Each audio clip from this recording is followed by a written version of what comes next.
Kwiindaba zethu emini nje iDA igrogrisa ngokushiya urhulumente wobumbano ukuba umongameli Cyril Ramaphosa utyikitile umthetho osihlomelo wemfundo esisiseko i-Basic Education Laws Amendment Bill ngomso.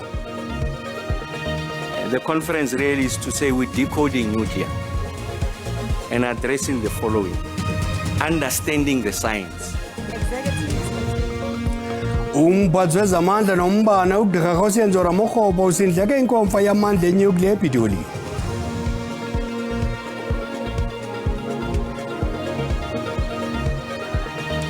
Umqeqeshi weBanyana Banyana uDesiree Ellis uthi iqela lakhe liza kusebenzisa umdlalo wocweyo neNgilane kumalungiselelo etumente ye-Africa Cup of Nations yabasetyhini.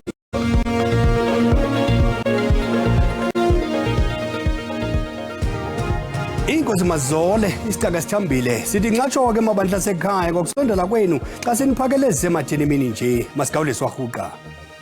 Kwezingena ngoku inkundla kamantyi yasePalmridge kwiMpumarandi imkhulule ngebheyile uPastor Paseka Mboro obanjwe kwinyanga ephelileyo nonogada wakhe kunye nesizalwane sakhe emva kokubekwa izityholo eziquka ukuxhwila, ukugrogrisa kunye nokuphatha isikhali esinobungozi. Umongameli Cyril Ramaphosa uza kutyikitya umthetho osihlomelo wemfundo sayilwayo esiseko i-Basic Education Laws Amendment Bill kwizakhiwo zomdibaniso ePitoli ngomso. Lo mthetho uyilwayo ibhela wapasiswa kulawulo olungaphambili kunyulo ngesininzi esasingaquka amaqela afana ne-DA neyinxalenye yorhulumente wobumbano i-GNU ngamafuphi. Inyathelo lokutyikitya lo mthetho oyilwayo ukuze ibe ngumthetho opheleleyo ngomso livuse umnyele kwi-DA nethi oku kunganeziphumo ezirharho kwencindi yekhala kulo rhulumente. Ukuvavanze ngozinzo kwi-GNU sikhwebe umakhwekhwethe omhleli wemibi yezopolitiko apha ekhaya ye-SABC umnumzana Mzwandile Mbeje. Shanduka Ndaba masikwamkele ezindabeni. Sikwamkele sibingelele nakubabukele. iDA igrogrisa ngokuphuma kurhulumente wobumbano kungadala mhlawumbe ukungabikho kozinzo. Itheni ukuthi nxa itshoyo? Uzokhumbula ukuthi uhulumeni wokubambisana akhona ukuthi uhulumeni ngoba bayizwana kodwa ke kwathi uma ngabe imiphumela yokhetho iqoka ukuthi alikho iqembu elizoba lodwa elizoyibusela baphoqeleka ukuthi besebenzisane. Siyazi ukuthi ngokumqondo simo lokuthi ideology akuyona into abahambisanayo esikhathini esiningi, kunento nje ezincane abavumelana ngazo. Ingakho ke iDA yayisho kwakudala ukuthi ayifuni ukuthi ke umongameli ewusayinde lo mthetho, kodwa ke njengoba sazi ukuthi kusasa usisikhiphile statement wathi ke uzowusayinda. Lokho ngempela kuzovivinya lo hulumeni wobumbano ukuthi ngabe uzokwazi yini ukudlula kulesigaba ngoba iDA ikubeke kwacaca ukuthi ayizwani nakho. Khawusho Shandu, lebhela phakathi kwezinto kuthiwa ithatha amagunya kwe-SGBs inyenzelise mhlawumbe abantwana bangene ku-grade R njengangoku eyona nto ingayifuni iDA kuyo yintoni? Ngicabanga ukuthi uma uzobheka njengoba kade sisho ukuthi mhlawumbe lento imayelana nendlela umqondo simo kumbe sizothi mhlawumbe i-ideology kumbe amaqembu ezepolitiki la ehlukene. iDA ibona ngathi i-SGB okuyiyona elawula ukuphathwa kwezikole izophucwa amandla. Uma ubheka nje ungezwani ekutheni izinto zihamba kanjani. Yingakho sinamaqembu ehlukene, amanye akholelwa ezinkolweni ezithize, amanye akholelwa ezinkolweni ezithize. Yikho lokhu mhlawumbe okwenza ukuthi bengaboni ngasolinye. Kodwa ke uma ngabe usubhekisisa futhi usucabangisisa uzobona nje ukuthi ingenxa yokuthi ba amaqembu elinye likwa left elinye likwa right, kodwa ayikho ngempela into ebahlekonisa kakhulu. Shanduka Ndaba masibambe ngasibini chaba nje lexesha. Siyabonga. Umphathi wezamandla nombane uGqr Kgosientsho Ramokgopa usindleke inkomfa yezamandla enyukliya ePitoli. Le nkomfa edibanisa ababandakanyekayo kuquka inzululwazi ijolise ekuzeni nezisombululo kwimingeni yangoku yezamandla neyexelizayo. Inzululwazi kulindeleke ize nolwazi oluphangaleleyo luza kwenza kube lula ukuqondisisa olu hlobo lwezamandla. Umphathiswa uqale ngokondlala intsusa amaphandla kuba kufikwe njani ekubeni kungqotyaniswe inhloko kule nkomfa ihlanganisa ihloko-ndiba lenzululwazi kwaye kuthethwa ngantoni xa kuthethwa ngamandla enuclear. The conference really is to say we're decoding nuclear and addressing the following: understanding the science, because we think that we have a duty as scientists assembled here, and I'm saying that this is not the end all and be all. I think we've got a duty to sustain this momentum of this conversation. Uthi eli lisasilela kakhulu kolhlobo lwezamandla ngoko zibalulekile ingxoxo ezilolu hlobo ukukhawulelana nengxaki yoshokoxeko lombane kweli. Nuclear as a form of technology, a source of energy generation in the country is on the back foot. So essentially we are on the retreat because we are unable to enter the public domain and have these conversations. Ugqirha Ramokgopa uthi kuza kudingeka intsebenziswano emandla nenzululwazi kwaye nazo zizimisele ukusebenzisana ukuphuhlisa olhlobo lwezamandla kweli. I think it's important that as a fraternity, a community of scientists, that you must defend the discipline. You must advance the discipline. And you must show a correlation of how the discipline can help to take people out of poverty. Umphathiso lebele ngelithi kudingeka ifundwe kwaye iqheleke inuclear njengesisombululo kwingxaki yezamandla kweli loMzantsi Afrika. Obebhala kwindaba ze-SABC Dingundimphiwe Gift Nongqotho ndiseGauteng. Umkomishinala jikelele wamapolisa uNjengele Fani Masemolo lumkise izaphula imithetho ukuba amapolisa aza kuwakhupha nasemqolo amandla uqinisekisa ukuba ubunganga bombuso abudelelo ziyakhusele noluntu. Ethetha nonondaba eGauteng ngalenhlazana uNjengele Masemolo uthe amapolisa wahleki nanye kwezihlekisayo nesijamagungwini ezinyanzelisa ukuhlawulwa imali ezidiye ukhuseleko. Masemcaphula uNjengele Masemolo balule ezinye zeziganeko asele bequbisene nazo ngokuphathelene nalomba. In Gauteng, in Mfuleni, a local municipality employee has been arrested for extortion, where the pair were extorting a contractor who was installing infrastructure in the nearby Sharpeville area.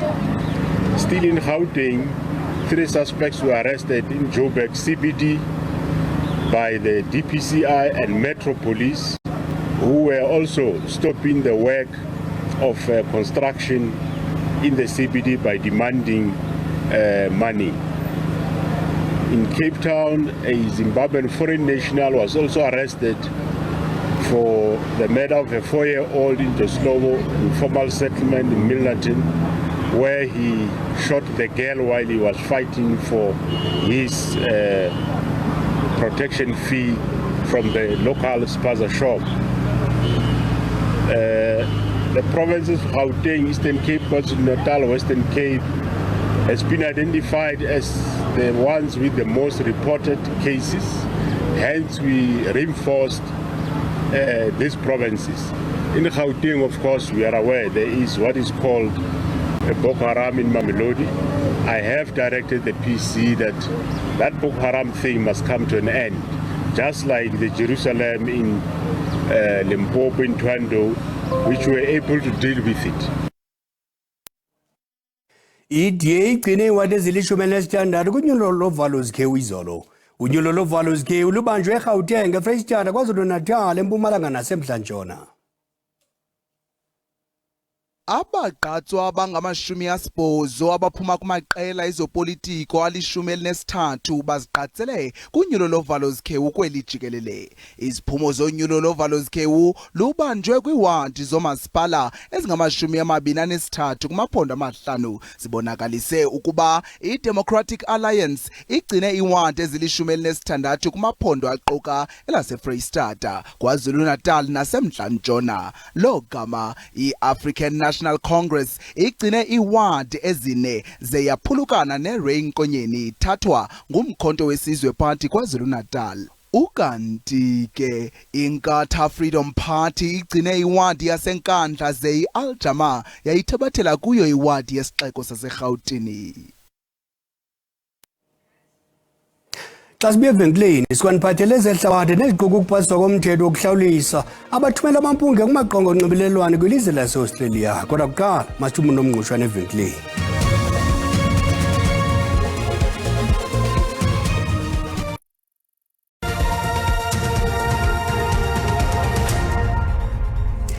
Sinamkela kwakhona sikwabulisa nakwabo basale kungena usabukele indaba kwijelo ye-SABC 1 siza ngqo kwikomkhulu le-SABC kwaNdonga Ziyaduma eGauteng. Uyakwazi ukuzibukela kwakhona izindaba kwijelo le-YouTube ngokuthi SABC Indaba zesiXhosa. Siyacela ukuba xa ubukela ucofe ulike, sikwabongoza kanjalo ukuba ukamcofe usubscribe wenze njalo. Make siphinde silume kwinqaku lethu elitshotshe entla ngalemva kwemini. Umongameli Cyril Ramaphosa uza kutyikitya umthetho osihlomelo wemfundo esisiseko i-Basic Education Laws Amendment Bill kwizeko zomdibaniso ePitoli ngomso. Lo mthetho uyilwayo ibela wapasiswa kulawulo olungaphambi kwenyulo ngesininzi esingaquki amaqela afana ne-DA neyinxalenye yorhulumente wobumbano i-GNU ngamafuphi. Ngoku masithi tsixa dyabunkawu kumagqaba ntshintshi ehlabathi. Urhulumente wase-Australia uzibandakanye namanye amazwe ehlabathi ukuhlawulisa iinkampani ezilawula amaqonga onxibelelwano ngokusilela ukunqanda abantu abapapasha amampunge kula maqonga. The bill positions Australia to be at the forefront of tackling this growing international problem, one which threatens to undermine our civic discourse and democratic engagement and participation. Abantu ababhala okanye bathumele ulwazi olungaqinisekiswanga kumaqonga onxibelelwano baza kuyazi into etyiwa ligqirha emva kwendumba. Krwaqu eBolivia amawakawaka thutheleke ezitalatweni sesixeko eqhankqalazela ukuba kucinywe umlilo ogqugqise kwiihektare ezigidi ezine wabulala imfuyo kwaye uleqa ukogqitha umonakalo ngo-2019. Uthi kwenzeka ntoni kanti kweli lizwe silahlekelwe zizigidi zeehektare zomhlaba nezilwanyana ezingenatyala mawuhlonishwe umhlaba. Emva kwembalela egqugqisa kummandla we-Amazon ngoku imililo echaphazela nelizwe laseBrazil kugcwele umphokophela womsontingela entungo. Qakatha qelele kwisiqithi iVietnam abahlali basazikhotha amanxeba ogutyungelwa zizikhukhula. Uthi kwindlu yam ndonakalelwe ziitafile, izitulo nefenitshala, andinampahla, ndishiyeke ndimbhanguza zezi zikhukhula. Xa siqwela ingqokoqo umdyarho wesithuthuthu George Gelagze ucancathe iikhilomitha eziyi-33 kunxweme lwaseGeorgia ehamba emanzini. uGakheladze uchithe isiqingatha sonyaka ezilolongela olusuku luyimbali qongqololo. Iphulo elaziwa ngele amadlomo Sibushwana Family 3 liququzelela amashishini asakhasayo ngokusebenzisana nelali kunye nelokishi ukunika inkxaso yokuphucula izakhono zokubhalisa ngokusemthethweni ishishini ukunceda amashishini kwizicelo zenkxaso-mali yokuphuhlisa amashishini awo. Ngoku kwigumbi lethu lokusasaza samkela uNandipha Mandubu Mbula. Nandipha, yintoni injongo yeli phulo kwaye kwakutheni nijolise ezilalini nasezilokishini? Ndiyabulela, mandiqale mhlawumbi ndichaze uAsfat amadlomo Sibushwana Family Tree. Singumbutho wefamily Ndongusiva, siyifamily yamadlomo. Amadlomo ke akhona kwindawo ngendawo but thina singamadlomo angamahlubi. Amahlubi aphansi kolawulo lweNgonyama uLangalibalele wesibini eMtshezi. So injongo ke yethu ikwakuncedisana noNdlunkulu. Xa sithi uNdlunkulu ke ndithetha ngayo indlu le kaNgonyama uLangalibalele kwiphulo kubuyiswa kwesizwe samahlubi. Andazi noba uzawukhumbulana kwimbali kwiminyaka yo-1874 kwaye kwathathwa iNgonyama uLangalibalele yokuqala wayovalelwa eRobben Island. And then wathi ke ngoemva koko kwathiwa isizwe samahlubi will cease to exist. Kwakusitsho ke ugovernment welo xesha. So amahlubi ke ngo anyanzeleke ukuba mawasuke ezindaweni zawo emakhaya abo ahambe ayozifihla kwezinye ii-clans. So loo nto ke ngoku yenza ubana isihlubi silahleke silahlekane nobuhlubi bethu, silahlekane nesinxibo sethu, silahlekane nelanguage yethu singamahlubi. So ngoku sikwiphulo yangoloba kubuyiselwe ubuhlubi. Kangangoba currently kune court case eqhubayo elwisana naloo nto yoba makubuyiswe ubuhlubi. I think nge-18th ka-October kuzawuhleli lo case. Okay. Khawutsho Dlomo, ngabapha abaphathiswa nisebenzisana nabo namasebe? Njengamanje abaphathi sikwazi ukuthi sisebenzisane nabo i-small enterprise development agency ne-small enterprise finance agency, social development ne-agriculture. Masibuyele kwenandi. Zithini ezona njongo zeliphulo leni kahle? So njengoba bendisitsho ukuba kweliphulo senza la awareness yobuhlubi, but ke awuzuvele uthatha umuntu uthi yiza izohlala ewe ulihlubi. Yintoni esinoyenza uncedisa abantu ezisenza le awareness. So sajonga uba eyona nto incelimngeni intswelangqesho. So ke ngoku sincedisana nabantu ba mabakwazi uba mabale amashishini abo ngokuthi sibasondeze kulwazi olukhona already, sibasondeze kwiinkonzo ezikhona already ezinikwa nguye urhulumente.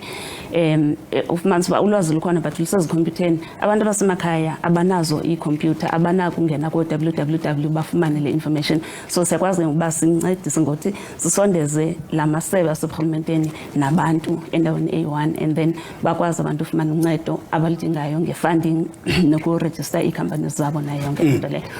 Khawutsho Dlomo, nibanceda njani osomashishini ekubhaliseni amashishini abo? Siye sibanikeze i-free services for ukuthi bawazi ukubhalisa i-business lezi sube sebezirana, khona sebezirana khona ezingakarani. So if seyiyarana and then sikwazi ukuthi siba-advise ukuthi bayiregister kanjani business yabo for free because asibacharge. And then engakarani sikale phansi step by step until bakwazi ukuthola i-funding ye-business yabo. Ingade kanti sibamba ngazibini kuti mahlo. Sebele. Iziko elijongene namalungelo oqoqosho kwezenhlalo iseri nelimele abahlolokazi kunye neentsapho zamaxhoba aseMarikana lithi isigqibo senkundla ephakamileyo yasemntla-ntshona sokwakhupha eTshaya amapolisa amathandathu kuquka nowayesakuba usekela mkomishinala wamapolisa emntla-ntshona uJengele William Pembe kumatyala okubulala abasebenzi mgodini abathathu namapolisa amabini kwintlekele yaseMarikana ngo-August 2012 kukungabikho kobulungisa. Kokwesibini ephuma eTshaya kaMpembe ngo-2021 waphuma eTshaya kwityala lokuphazamisana nengalo yomthetho malunga nokubulawa kukaModisa Wotsile van Wyk Sigalala. uSigalala ngomnye wabasebenzi mgodini abangama-34 abaphulukana nobomi kwintlekele yaseMarikana ngomhla we-16 ngo-August ka-2012. ukaMpembe wabekwa ityala kwigunya lakhe lokuba yintloko yale nkqubo ngethuba kukho intshukumo ngomhla we-13 ngo-August ka-2012 ngokuyalela amapolisa ukuba asebenzise isintywizisi neembumbulu zerabha ukuhlasela abasebenzi mgodini ababekuqhankqalazo. Oku kwakhokhelela kumbhodamo kwasweleka abasebenzi mgodini namapolisa. Oku kubonwa njengongabikho kobulungisa. While we respect the legal process and the decision of the court, this outcome, we feel, is a profound setback in the pursuit of justice for those who lost their lives and for the families who continue to suffer from the trauma of Marikana. Our clients, the families of the mine workers, have had to endure the pain of losing their loved ones and only to face the bitter reality that those who are responsible for the deaths have been acquitted. From the onset, we have maintained that there were significant failures in the conduct and the actions of the police on the day. Kusenjalo usapho lukaMpembe luthi ukuphuma eTshaya kukaMpembe kweli tyala yinxalenye yesigqibo sekomishoni yayiphanda ngentlekele yaseMarikana sokwamkela ukuba lo kaMpembe zange wakhupha myalelo wokuba kuphoswa abasebenzi mgodini ngeembumbulu zerabha. Ekugqibeleni inyaniso iyavela, umfowethu akanatyala. But after iminyaka emininzi sihluphekile emoyeni naye ehluphekile kusukela ngela xesha likaFalam Commission wawina eli tyala. Ijaji yatsho ukuba akanatyala. Uzokuthi kangoku akukho umntu ubanjiweyo ngentlekele yaseMarikana neyasuba imiphefumlo yabasebenzi mgodini abangama-34. Kwezemidlalo umqeqeshi waBanyana Banyana uDesiree Ellis uthi iqela lakhe liza kusebenzisa umdlalo wocweyo neNgilane kumalungiselelo etumente yeAfrica Cup of Nations yabasetyhini. iBanyana iza kuqhubisana neNgilane kokwayo ngo-Oktoba. Intshatsheli ezikhuselayo zeWAFCON iBanyana Banyana ziza kuqhubisana neentshatsheli zaseYurophu kumdlalo wocweyo ekuhambeleni njengenxalenye yamalungiselelo eWAFCON kulandela imidlalo emibini iBanyana eyidlale neSenegal ngoJuni apho komnye idlale ntanganye yawuphumelela omnye.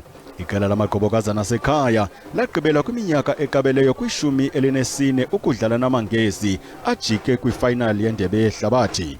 Umqeqeshi uthi baza kuqulela ngokwaneleyo lo mdlalo. We're busy obviously getting ready for that. I think it's the African champions against the European champions, a top team. And we want to thank South and Cecil for that opportunity. But I say again, it's part of preparation, it's part of testing ourselves, it's part of playing against different teams that's going to test us in different levels. iBanyana Banyana iza kudlala namangesi ngaphandle kweqala elidlala esiswini uRifilwe Jane noWendi Shongwe. Kunjalo Ellis uthi akanaxhala ume kakuhle ngomkhosi wakhe wabadlali. I think the World Cup has shown we played without Refilwe for a lot of the time. There was a game against Italy that we had to win that we also played without Kolosa Banyana. And it's an opportunity for someone else to step up. We're always saying that we have a nice core group.